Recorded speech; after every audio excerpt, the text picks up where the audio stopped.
In 2019, Jason Carter moved into a small rental house on the outskirts of Toledo. His divorce had been finalized a few months earlier for personal reasons, and he needed a quiet place to start over. The house was cheap, older, and located on a quiet street lined with trees. It wasn't perfect, but it was peaceful, or at least it seemed that way. The house came with an unfinished basement, concrete walls, exposed pipes, a single narrow window near the ceiling, an old sump pump sat in one corner, and a metal shelving unit had been left behind by a previous tenant. The landlord didn't mention anything unusual about the property. The first week passed without incident. Jason focused on settling in, unpacking boxes, and adjusting to living alone again. On the 8th night, at exactly 2:47 a.m., he woke up to a loud metallic bang. It came from below. Half asleep, he assumed it was the sump pump activating. Old houses made noises, pipes expanded, metal shifted.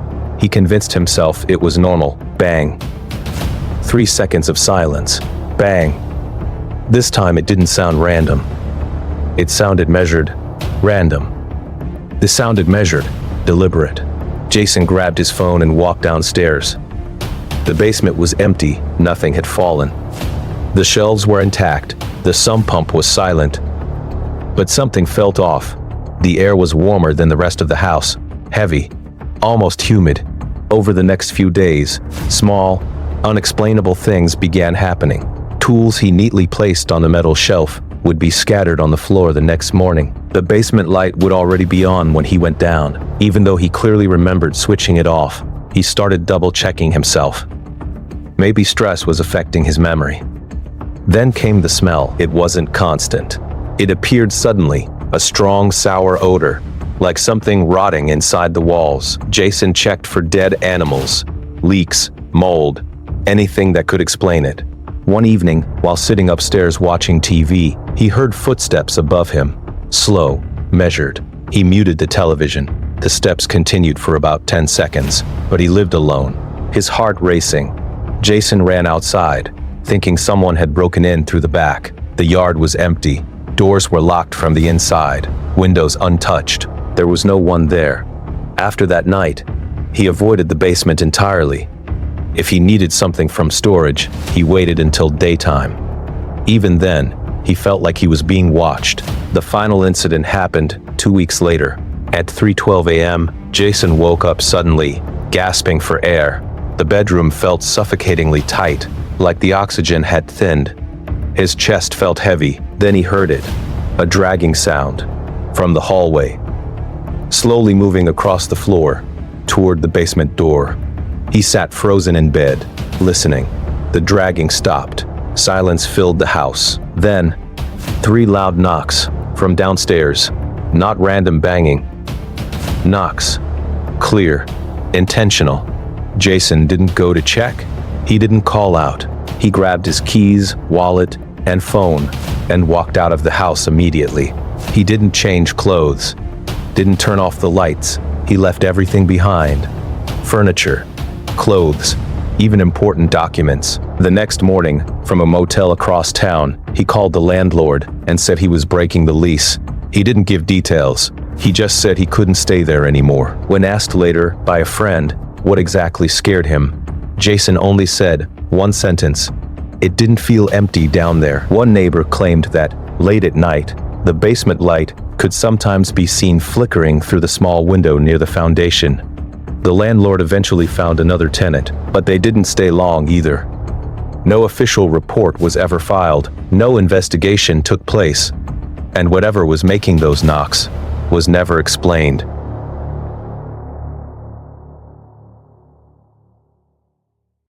In early 2021, Mark Reynolds rented a duplex in Grand Rapids.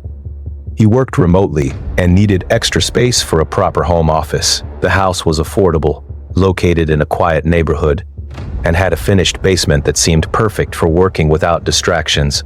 The basement wasn't creepy. It had drywall, carpet, ceiling lights, and a small half window near ground level. It just felt slightly colder than the rest of the house, something Mark assumed was normal. During the first week, everything was fine. By the second week, he began noticing a faint tapping sound from inside one of the walls near his desk. It wasn't loud, just an occasional hollow tick, like something expanding or settling behind the drywall. He assumed it was plumbing or temperature changes, but over the next few days, the sound became more noticeable. It wasn't constant, and that's what made it strange. It would happen in short bursts, 5 or 6 taps, then complete silence. Around the same time, Mark started getting headaches. He blamed screen time. Working long hours in a basement with artificial light probably wasn't ideal, but the headaches became heavier. A dull pressure behind his eyes, sometimes slight dizziness when standing up too fast. Then came low-grade fevers in the evening, nothing extreme. Just enough to make him feel drained. He scheduled a doctor's appointment. Blood work came back normal. No infection. No virus. The doctor suggested stress, dehydration, or lack of fresh air. Mark tried moving his workspace upstairs for a few days. Within 48 hours, he felt noticeably better. No fever, headaches reduced. Thinking it was coincidence, he moved back to the basement. The symptoms returned the same night. He began paying closer attention to the environment downstairs. The air felt thick, slightly damp. There was a faint smell, not strong, but earthy, almost like wet cardboard. He purchased a humidity meter. The basement humidity levels were much higher than upstairs. He bought a small dehumidifier. It filled with water faster than expected. One night, while lying in bed, he heard a soft thud from the basement ceiling, directly below his bedroom. It sounded like something lightly hitting drywall. He went down to check. Nothing had fallen, but the air felt unusually warm compared to the rest of the house. He would wake up tired even after 8 hours of sleep. By afternoon, his head felt heavy and unfocused. He started avoiding the basement entirely. Within 3 days of not entering it, his fever stopped completely. Concerned, he mentioned everything to his landlord. The landlord insisted there were no known issues with the property. However, he admitted that a previous tenant had also complained about air quality downstairs. Mark decided not to take risks. 2 weeks later, he broke the lease and moved out. After relocating to a small apartment across town, his symptoms disappeared entirely. No headaches, no fever. Energy levels returned to normal. Months later, out of curiosity, Mark checked online property records. The duplex had undergone minor foundation repairs years earlier due to water intrusion. There was no official report of mold, no health violations, nothing confirmed, but neighbors mentioned that the basement sometimes flooded slightly during heavy rain. To this day, Mark believes something in that basement was affecting him physically, whether it was hidden mold, poor ventilation, or something that was never properly identified. There were no dramatic events, no clear evidence, just a pattern. Time spent in the basement meant feeling sick. Time away meant recovery. And for Mark, that was enough reason to never go back.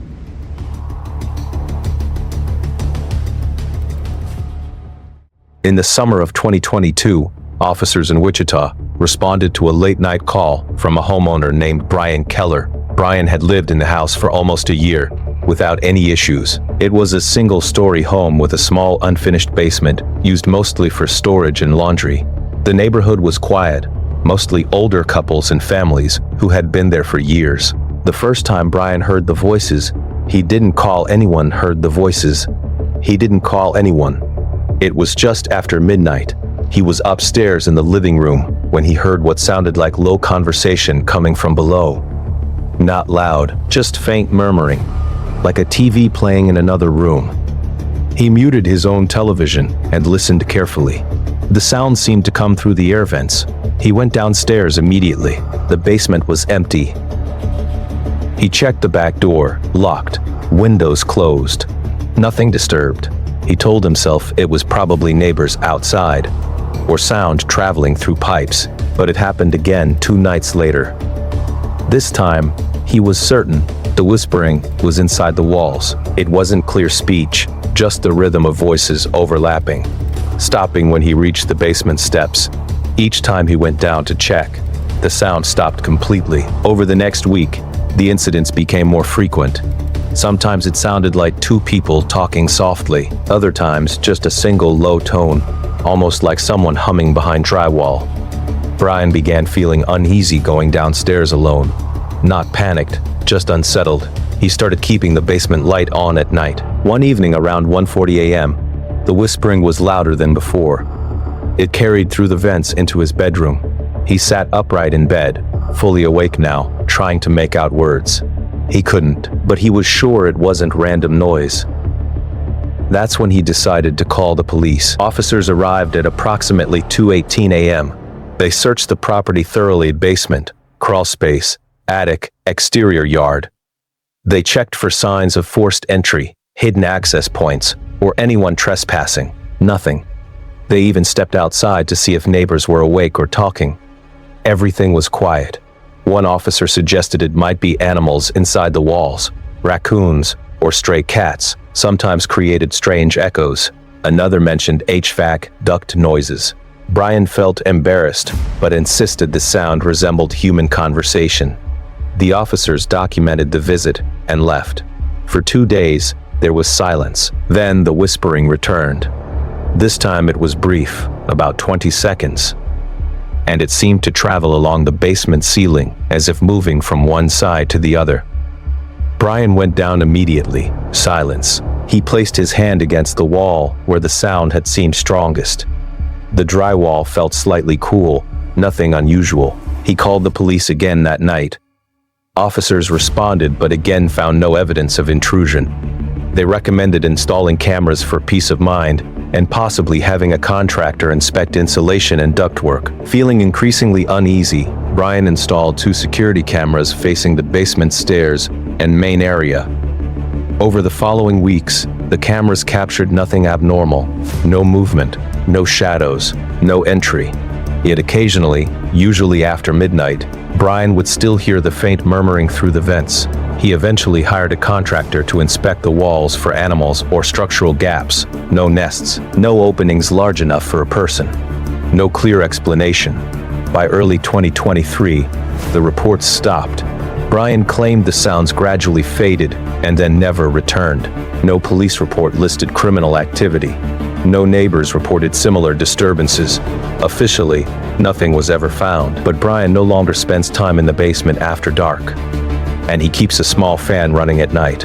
Not for air circulation, he says, but to drown out any sounds that might start again.